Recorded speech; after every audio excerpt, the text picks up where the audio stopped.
Hello guys, welcome to my YouTube channel made maths. आज हम बात कर रहे हैं हमारे क्लास 11th का जो पोल साइंस चैप्टर फर्स्ट है उसके बारे में बात करते हैं। देखो, जो चैप्टर फर्स्ट का जो नाम हमारे पास है भाई, वो है संविधान क्यों और कैसे। ठीक है, ये चैप्टर का नाम है। तो अगर देखो आसान सी भाषा बोली जाए भाई, इस चैप्टर हम पहले पढ़ेंगे क्या क्या, हमें पहले वो वाली बात बताना चाहिए। हम पहले सीखेंगे संविधान क्या होता है। ठीक है, उसके बाद देखेंगे भाई जो संविधान है उसके कार्य क्या क्या है, जो संविधान है वो क्या काम करता है। उसके बाद जो अगली बात हमारे पास है वो संविधान सभा क्या होती है। ठीक है, या फिर जो उद्देशिका है इसे क्या बोलते हैं। फिर अगली बात पढ़ेंगे जो संविधान है उसकी विशेषता क्या क्या है। फिर जो नेक्स्ट बात है संविधान की आवश्यकता क्यों है हमें, फिर ये पढ़ेंगे। फिर इसमें कुछ कुछ इंपॉर्टेंट पॉइंट है जो बता रखा मैं तुम्हें, जैसे 26 नवंबर को संविधान दिवस मनाया जाता है एक तरीके से। ठीक है, उसके बाद अगली बात करते हैं जो संविधान सभा की जो पहली बैठक है, ठीक, वो हमारे पास कब हुई थी। और फिर अगली बात करेंगे भारतीय संविधान के टोटल 22 भाग है। ठीक, और फिर जो हमारे पास लास्ट जो हम टॉपिक पढ़ेंगे वो हमारे पास है कि भारतीय संविधान की जितनी भी अनुसूचियां हैं, ठीक है, या फिर जिसके स्रोत है, मतलब कि संविधान कहाँ कहाँ से लिए गए, जो कानून वगैरह कहाँ कहाँ से लिए गए, इनके बारे में बात करेंगे। अब देखो भाई, सबसे जो पहला टॉपिक हम पढ़ते हैं कि संविधान क्या है, तो हमें सिर्फ सिंपल सी बात बताना चाहिए कि संविधान एक लिखित पुस्तक है, एक लिखी हुई बुक है, जिसमें किसी देश के शासन और प्रशासन, मतलब कि देश को चलाने के लिए जो नियम और कानून होते हैं उसकी बात चल रही है। तो देश के शासन और प्रशासन को चलाने के लिए कुछ मूलभूत नियम होते हैं, मतलब कि एक देश को चलाने के लिए जो भी नियम होते हैं वो जो किसी पुस्तक में लिखे होते हैं, हम उसे बोलते हैं संविधान। ठीक है, और भाई ये तो सारे सारे पॉइंट उसी से रिलेटेड है, एक बार हल्की रीडिंग करोगे इसकी एक बार में आ जाएगा। ठीक है, उसके बाद भाई हम एक्चुअल में देखते हैं कि संविधान होता क्या है हमारे पास। तो किसी भी देश की शासन व्यवस्था से संबंधित विधान एवं कानून की संग्रह को संविधान कहते हैं। तो सिंपल सी बात बोलो भाई, कोई भी एक देश है, ठीक, उस देश की कानून व्यवस्था से संबंधित जो भी चीजें हैं हम उसे क्या बोलते हैं, संविधान कहते हैं। फिर भाई अगली बात करते हैं कि जो भारत में संविधान सभा की जो मांग है, या फिर भारत में संविधान सभा का जो निर्माण है किस तरीके से हुआ है। तो सबसे पहले भाई 1922 में महात्मा गांधी जी ने संविधान सभा और संविधान निर्माण की मांग की थी कि भाई जो कानून है वो सबके लिए एक जैसा होना चाहिए। ठीक, फिर दूसरी बात अगली हमारे पास आई 1927 में, जो कांग्रेस के जो बम्बई के अधिवेशन में मोतीलाल नेहरू ने एक प्रस्ताव पेश किया। पहले देखो गांधी जी ने मांग करी, फिर जो मोतीलाल नेहरू है उन्होंने क्या ही प्रस्ताव पेश किया। ठीक, उसके बाद 1934 में कांग्रेस कार्य समिति ने पहली बार संविधान सभा की औपचारिक रीति की मांग प्रस्तुत की। भाई फिर क्या हुआ, जब इन्होंने जो हमारे पास मोतीलाल नेहरू है, जब इन्होंने ऐसा किया, उसके बाद क्या हुआ, जो कांग्रेस ने पहली बार इसकी मांग प्रस्तुत की कि हाँ भाई जितनी भी चीजें हैं वो सारी सारी देखी जाए और भारतीयों के नजरों से देखी जाए। उसके बाद 1940 की बात करते हैं, जो भाई मेरे पास एक पर्सन था जिसका नाम था लॉर्ड लिथगो। ठीक है, अभी लॉर्ड लिंथगोर नाम था इसका, ने प्रस्ताव स्वीकार किया। देखो जब ये सारा सारा प्रस्तुत किया गया तो एक इंग्लैंड का था, मतलब एक ब्रिटिश का एक पर्सन था, उसने क्या है इसको स्वीकार किया। स्वीकार करने के बाद फिर क्या हुआ, 1942 में जो स्टैफर्ड क्रिप्स था, ठीक, भारतीय नेताओं से वार्ता करने भारत आया। तो भाई अब क्या हुआ, स्टैफर्ड क्रिप्स ब्रिटेन से यहाँ पे आया, उसने जो भी भारतीय नेता थे उससे जो जो बातें करनी थी वो सारी सारी बातें करी। फिर उसके बाद क्या हुआ, 1946 में भारत के जो मंत्री थे, ठीक है, पथिक लॉरेंस, फिर जाके जो और कौन था भाई, व्यापार मंडल के अध्यक्ष, ठीक, व्यापार मंडल के अध्यक्ष कौन थे उस टाइम, सर स्टैफर्ड क्रिप्स। ठीक, और नौवहन विभाग के जो एक तरह से मान लो कि जो प्रथम थे उसको बोलते हैं लॉर्ड एवी अलेक्जेंडर। ठीक, ये सारे के सारे मिलकर एक जगह है। इन सब ने क्या किया भाई, जो जो चीज डिस्कस करनी थी वो सारी की सारी बातें डिस्कस करी। डिस्कस करने के बाद उन्होंने क्या है कि इसको ना नाम दिया, कैबिनेट मिशन के नाम से नाम दिया। ठीक है, और फिर भाई उसके बाद बोलते हैं कि कैबिनेट मिशन ने ही संविधान सभा के कुल 389 टोटल भाई 389 सीट दी। ठीक है, 389 पद बोल लो, सीट बोलो, ये सारी सारी चीज दी। उसमें से 292 जो है वो ब्रिटिश के हाथों में थे, ठीक, और जो 93 थे वो देश के जो राजा वगैरह थे उनके हाथ में, और जो 4 थे जो वहां का चीफ कमिश्नर था, ठीक है, उसके हाथ में थी। उसके बाद भाई इसमें कुछ कुछ बातें और मेरे पास है कि जो है इसकी बैठक कब की हुई है। जो संविधान सभा की जो पहली बैठक है, ये तुम्हारे जितने भी सारे सारे एमसीक्यू बनेंगे। ठीक, तो पहला जो मेरे पास है, जो पहले बैठक है 19 दिसंबर 1946, फिर 11 दिसंबर को, फिर 13 दिसंबर को, ऐसे ही करके बहुत सारी बैठकें हुई थी। ठीक है, तो भाई अगली बात करते हैं कि डॉक्टर भीमराव अम्बेडकर के 125वें वर्षगांठ पर भारत सरकार आधुनिक भारत के निर्माण में उनका योगदान सम्मान करते हुए वर्ष 2015 के प्रतिवर्ष 26 नवंबर को संविधान दिवस के रूप में मनाया गया। ठीक है, तो ये सिंपल सी बात है भाई, जो डॉक्टर भीमराव अम्बेडकर है, उन्होंने जो भी पहले अपने पूरे एफर्ट्स लगाए, जो पूरी जान लगाई इसी काम करने में, उसको 2015 के बाद से जो भी मान्यता दी गई थी। ठीक है भाई, अगली बात करते हैं संविधान सभा क्या होता है। देखो भाई, संविधान सभा का मतलब क्या है? संविधान बनाने का काम करने वाली जो सभा होती है उसे हम संविधान सभा कहते हैं। ठीक है, तो भाई अगली बात करते हैं जो कैबिनेट मिशन है, जो मैं तुम्हें समझाया अभी। तो कैबिनेट मिशन ने ही संविधान सभा के कुल 389 में से 292 ब्रिटिश प्रांत से थे। ठीक, 93 देसी राज्यों को दे दिया, और जो 4 बाकी है वो जो चीफ कमिश्नर था उसके हाथ में दिया। फिर ऐसे ही कुछ कुछ आगे बात करते, देखो इसके जितने जितने पॉइंट है ना, ये एमसीक्यू बनने के चांस होते हैं। जैसे संविधान सभा बनने में 2 साल 11 महीने और 18 दिन लगे। अगली बात भाई, संविधान सभा में कुल 12 अधिवेशन हुए, जिसमें से 167 बैठक हुई। टोटल जो अधिवेशन थे, जो पूरा एक तरीके से मान लो शुरुआत थी 12 थी, और उन्हीं सबको पूरा करने में 167 बैठक हुई थी। उसके बाद भाई संवैधानिक सलाहकार कौन थे उस टाइम? बी एन राव थे। होता ना कि भाई कोई सा कानून पास किया तो फिर जाके हमें ये पता लगाना होता है कि ये जो कानून है सही भी है कि नहीं है, तो उस टाइम ऐसा जज कौन करता था? बी एन राव करते थे। फिर भाई नेक्स्ट बात करते हैं कि संविधान सभा प्रारूप समिति के अध्यक्ष कौन थे उस टाइम? डॉक्टर भीमराव अम्बेडकर। वैसे ही संविधान सभा के जो स्थायी अध्यक्ष डॉक्टर राजेंद्र प्रसाद। और अगर संविधान सभा के अस्थायी अध्यक्ष की बात करते तो सच्चिदानंद सिन्हा थे। ठीक है, और थोड़ा उसके अगर आगे बढ़े तो संविधान सभा के उपाध्यक्ष कौन थे? वो हरेंद्र कुमार मुखर्जी और वीटी कृष्णचारी। ठीक है, ये थे। और एक अगली बात करें तो मूल अधिकार और प्रांत समिति के अध्यक्ष कौन थे? वो थे सरदार वल्लभ भाई पटेल। और भाई लास्ट की बात करें तो ऐसे संघ समिति के अध्यक्ष कौन थे? जवाहरलाल नेहरू। ये जितनी भी चीजें भाई, ये सारा तुम्हारा एमसीक्यू माने के पक्का पक्का चांस होते हैं। ठीक है, अगली बात करते हैं उद्देशिका क्या होती है। देखो भाई, उद्देशिका का मतलब है कि जो भी हमारी इच्छा है वो सारा सारा एक एक लेटर पर लिख के दे देना, हम उसे बोलते हैं उद्देशिका। तो नेहरू द्वारा प्रस्तुत उद्देश्य संकल्प में जो आदर्श प्रस्तुत किए गए, ठीक है, मतलब ये अपने विचार को रखा गया। ठीक है, उन्हें आदर्श प्रस्तुत करना, इसका मतलब क्या? अपने विचार प्रस्तुत करना किया गया, उन्हें ही संविधान की उद्देशिका के में शामिल कर लिया गया। देखो भाई, पंडित जवाहरलाल नेहरू ने जो भी हमारे पास एक तरीके से बोले मतलब अपने जो विकल्प वगैरह रखे, फिर मान लो कि उन्होंने जो अपने आदर्श रखे, जो अपनी बातें रखी, उसी को हम क्या बोलते हैं?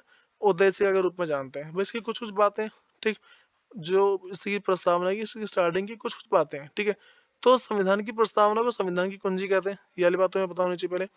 फिर दूसरी बात करें भाई, ये जो उद्देश्य प्रस्ताव है, ठीक, ये 1946 के संविधान और संविधान सभा में पेश किया गया था। ठीक है, ये जो भाई जो उद्देश्य प्रस्ताव है, ये 1946 को संविधान सभा में प्रस्तुत किया गया था। ठीक भाई, अगली बात करते हैं बस उद्देशिका क्या होती है। देखो इसमें ना बस तुम्हें एक ही बात समझनी है, उद्देशिका का मतलब है ये एक प्रकार से एक ऐसी पुस्तक होती है, फिर मान लो एक ऐसा पेज होता है जिसपे समस्त नागरिक के न्याय को, ठीक है, या फिर समस्त नागरिक की इच्छाओं को लिख के दिया जाता है। और भाई ये सारी की सारी बातें क्या होती है? संविधान के अंदर लागू करने की कोशिश की जाती है। जो संविधान है तुम्हारा, उसमें ना इसको लिखा जाता है। ठीक है, कि भाई जो जो बातें हमने तो अपनी उद्देशिका में तुम्हें लिख के दी है, जो जो बातें हमने तुम्हें अपनी उद्देशिका में लिख के दी है, ये सारी की सारी बातें तुम्हें आगे जाके हमारे संविधान में लिखना है। ये सारी सारी बातें हुई थी। ठीक, और ये जितनी भी चीज थी, ये हमारे पास 26 नवंबर 1949 को हुआ था। भाई अगली बात करते हैं हमारे पास है, हमें संविधान की आवश्यकता क्यों है। ठीक है, देखो यहाँ पे आवश्यकता के बाद तुम्हारे पास ना महत्व भी लिखा हुआ सकता है कि संविधान के महत्व को समझाओ, कि संविधान की जरूरत क्यों है। ठीक है, इसके बदले तुम्हारे पास क्या है? जरूरत भी लिखा हुआ आ सकता है, ऐसा हो जाएगा। ठीक, तो भाई अब इसके ना कुछ कुछ जो आवश्यकता है उसके बारे में पढ़ते हैं। पहले शासन और प्रशासन, किसी एक देश के शासन और प्रशासन को चलाने के लिए हमें संविधान की आवश्यकता पड़ती है। दूसरी बात बोलो तो भाई, अगला मौलिक अधिकार। ठीक है, मौलिक अधिकार वो अधिकार होते हैं जो लोगों को अपना जीवन खुशी खुशी जीने के लिए काफी ज्यादा आवश्यक होते हैं, और इन्हीं मौलिक अधिकार की सुरक्षा करने के लिए हमें संविधान की आवश्यकता है। ठीक, और अगली बात करें भाई, तालमेल बिठाना। देखो तालमेल बिठाने का मतलब है एक कोई सा राज्य है, उस राज्य में बहुत ही अलग अलग जाति के, अलग अलग धर्म के, अलग अलग सोच रखने वाले लोग होते हैं। ठीक, तो इन सब के बीच में तालमेल बिठाने के लिए एक देश में संविधान का होना काफी ज्यादा जरूरी है। फिर भाई अगली बात करते हैं निर्णय निर्माण। ठीक है, देखो किसी प्रकार का निर्णय लेने के लिए, या फिर मान लो सरकार जो है किस तरीके से काम करेगी, कौन सा काम कैसे करेगी, इन सब चीज का निर्णय लेने के लिए संविधान की आवश्यकता है। फिर अगली बात करते हैं समाज की आकांक्षा। देखो जिस समाज में हम रह रहे हैं, उस समाज की इच्छा या आकांक्षा को पूरा करने के लिए संविधान की आवश्यकता है। अगली बात करते हैं राष्ट्र की पहचान। देखो भाई, एक देश की पहचान जो उसके संविधान से होती है। ठीक है, ठीक है। कोई सा भी देश है, उसकी अगर कोई पहचान करना चाहता है ना, तो उस देश के संविधान से होती है, वरना पहचान नहीं होती है। अगली बात है भाई शक्ति पर सीमाएँ देखो, भाई जो संविधान है, ठीक? संविधान ये डिसाइड करता है कि सरकार की कितनी शक्ति है, ठीक है? और उस शक्ति से वो कौन-कौन सा काम कर सकता है। तो जो संविधान है वो क्या है कि भई जो भी शक्ति वगैरह उन सब पे अपना रोक लगाती है। अगली बात करते हैं संविधान की विशेषता। देखो, भई वैसे इसकी विशेषता काफ़ी सारी है, मैं तुम्हें जो कुछ ही समझाऊँगा इसमें से। देखो, पहले बात करें विभिन्न स्रोत, ठीक है? तो भई जितने भी संविधान हैं वो सारे के सारे अलग-अलग देशों के संविधान से लिए गए हैं। अगली बात करते हैं लिखित तथा विशाल संविधान। देखो, जो संविधान है एक तो लिखित में होता है वो, ठीक? वैसे अलिखित भी होता है, लेकिन अलिखित को मानते नहीं है। तो जो हमारे पास संविधान है वो लिखित होता है, और विशाल संविधान है जो संविधान भी काफी ज्यादा बड़ा होता है, ठीक? वो ये नहीं कि 1-2 पेज में हो गया, वो कम से कम 2500-3000 पेज में होता है। फिर अगली बात करते हैं कठोरता और लचीलेपन का समन्वय। जो संविधान होता है वो कठोर भी है, मतलब कि उसको बदल नहीं सकते, लेकिन लचीलापन भी है। जब काफी ज्यादा जरूरत पड़ती है तो उसको हम आसानी से बदल पाएंगे। और जो संविधान है वो कठोरता और लचीलेपन का समन्वय है। समन्वय का मतलब कि जोड़ है। फिर भाई अगली बात करते हैं संसदीय व्यवस्था। देखो, तो संसदीय व्यवस्था विधायिका और कार्यपालिका के मध्य समन्वय व सहयोग के सिद्धांत पर आधारित है। इसमें ये दिखाते हैं, संविधान ये चीज भी निश्चित करता है कि भाई विधायिका और कार्यपालिका इन दोनों के बीच में क्या है, एक तरीके से मान लो कि जो समन्वय बना रहा है, ठीक है, मतलब कि मेलजोल बना रहे। फिर अगली बात करते हैं मूल अधिकार तथा मूल कर्तव्य। एक देश में जितने मूल अधिकार है और जितने मूल कर्तव्य है, वो सारे के सारे देखे जाते हैं संविधान के अंदर। देखो, संविधान के भाग 3 में नागरिक को 6 मूल्य अधिकार प्रदान किए गए हैं, ठीक है? और भाई ये जो अधिकार है ना, ये तुम्हारे पास सारे सारे आगे सेक्शन में लिखे होते हैं कि भाई जो इसका चैप्टर सेकंड होगा ना, चैप्टर सेकंड तो पता है कि तुम्हारे पास कौन कौन से अधिकार हैं। फिर अगली बात करते हैं भाई राज्य के नीति निर्देशक सिद्धांत है। जो संविधान होता है वो एक राज्य में जो भी हमें नीति लागू करनी है, फिर मान लो कोई सा कानून पास करना है, उन सब में काफी सहायक है। अगली बात करते हैं पंथ निरपेक्ष राज्य। इसका मतलब है भाई जो संविधान है वो किसी एक जाति को लेकर नहीं बना, या किसी एक धर्म को लेकर नहीं बना। वो किसी को भी सपोर्ट नहीं करता, ठीक है? अगर सिंपली देखा जाए, जो संविधान है वो किसी को सपोर्ट करता नहीं है। अगली बात करते हैं भाई स्वतंत्र न्याय का। संविधान के अंदर जो भी तुम्हें न्याय मिलता है वो सारे सारे स्वतंत्र होते हैं, वो किसी के पक्ष में नहीं होते। तुम अगर मान लो कि तुम्हारा अगर कभी कोर्ट कचहरी में चक्कर लगता है, तो वहां पे तुम देखोगे भाई कि जो जिसके जिसके नाम पे सबूत है, ठीक है, जिसके पास अच्छे सबूत है वो बच जाता है, ठीक है, और जिसके पास अच्छे सबूत नहीं हो वो एक तरीके से मान लो भाई जेल जाता है आराम से। अगली बात करते हैं सार्वभौमिक वयस्क मताधिकार। देखो, इसके अंदर होता क्या है, जो संविधान है उसमें सबसे बड़ी बात है ये सार्वभौमिक, सब जगह लागू होने वाली वयस्क मताधिकार, मतलब कि सब जगह लागू होने वाले हमारे पास के अधिकार होते हैं, मान लो कि मत के अधिकार होते हैं। अगली बात करते हैं त्रिस्तरीय सरकार। देखो भाई, इसमें क्या है, हमेशा 3 स्तर पर सरकार होती है, ठीक? और जो तीनों के तीनों स्तर है, ठीक है, एक जैसे मान लो कि विधायिका हो गया, कार्यपालिका हो गया, न्यायपालिका हो गया, तो सरकार के तीनों स्तर इसी के अंदर आते हैं। भाई अब अगली बात करते हैं संविधान के जो प्रमुख लक्षण है, ठीक, वो क्या क्या है। पहला, संघवाद। संघवाद का मतलब क्या है कि यहाँ सरकार 2 या अधिक स्तर की होती है। जो यहाँ पे सरकार है 2 या 2 से ज्यादा स्तर की होगी। जैसे बोलते हैं केंद्र सरकार मान लो, राज्य सरकार और स्थानीय सरकार। देखो, इन सब का मतलब क्या होता है, मान लो ये पूरा मेरे पास भारत है, ठीक है, तो इस पूरे भारत में जिसका राज्य, उसको हम बोलते हैं केंद्र सरकार। केंद्र सरकार, ठीक। और इसके तो भाई बहुत सारे छोटे छोटे राज्य होंगे, ठीक है, तो इसको हम क्या बोलते हैं, जो इन सब के जो नेता होंगे इसको हम बोलेंगे राज्य सरकार। उसके बाद हर एक राज्य के अंदर छोटे छोटे मेरे पास क्या भाई स्थान होंगे, ठीक है, वहां के जो नेता होंगे हम उनको बोल देंगे स्थानीय सरकार। भाई अगली बात करते हैं शक्तियों का जो बंटवारा है वो कैसे हुआ है। तो देखो भाई, सरकार की शक्ति को 3 पार्ट में बांटा गया है, विधायिका, कार्यपालिका और न्यायपालिका, इन 3 पार्टों में बांटा गया है, ठीक है। अब इसमें कुछ कुछ बातें हैं कि संसदीय शासन पद्धति क्या होती है, ठीक। तो सरकार के सभी स्तरों पर प्रतिनिधियों का चुनाव लोग खुद करते हैं। देखो, सरकार का कोई सा भी स्तर हो, ठीक, जैसे मान लो प्रधानमंत्री का स्तर हो, या फिर मान लो कि मंत्री का स्तर हो, सीएम हो, पीएम हो, मतलब किसी भी स्तर पे अगर हमें चुनना होता है तो जनता चुनती है। तो पहले बात करते हैं भाई कि केंद्र स्तर पर संसद। केंद्र स्तर पर कौन कौन सा है, लोकसभा है और राज्यसभा है। अगली बात करते हैं राज्य स्तर पर जो विधानमंडल है वो कौन सा है, उसमें विधानसभा और विधान परिषद, ये है। भाई अगली बात करते हैं संविधान के कार्य क्या क्या, ठीक है। तो अगर आसान सी भाषा बोल जाए भाई कि संविधान क्या क्या काम करता है, तो पहले सरकार के उद्देश्यों को स्पष्ट करना, सरकार के क्या-क्या काम है, उन सबको स्पष्ट करना कि भाई सरकार ये काम करेगी, ये काम करेगी, ये काम करेगी, सार-सार संविधान में लिखा होता है। अगली बात मेरे पास है शासन की संरचना को स्पष्ट करना, मतलब जो शासन है, ठीक है? तो मतलब जिस तरीके जो हमारे देश में जो राज चल रहा है, ठीक है? जिसका भी राज है, उसके एक तरीके से मान लो वो किस-किस तरीके से काम करेगा या फिर उसकी संरचना कैसी होगी, उन सबको स्पष्ट करता है, दिखाता है लोगों को भाई कि ये इंसान ये काम करेगा, ये इंसान ये काम करेगा। अगली बात करते हैं नागरिकों के अधिकारों और स्वतंत्रता की रक्षा करना। भाई जो नागरिक है, ठीक, उनके अधिकारों की रक्षा होती है और उनके स्वतंत्रता की जो उनकी स्वतंत्रता है वो प्रदान की जाती है, मतलब किसी को रोका टोका नहीं जाता ज्यादातर। अगली बात हमारे पास है राज्य को वैचारिक समर्थन और वैधता प्रदान करना। भाई संविधान का अगला काम क्या है, कोई सा भी राज्य है, ठीक है, उसको वैचारिक समर्थन मतलब कि विचार के हिसाब से सपोर्ट करना और वैधता प्रदान करना। इसका मतलब होता है वैलिडिटी देना।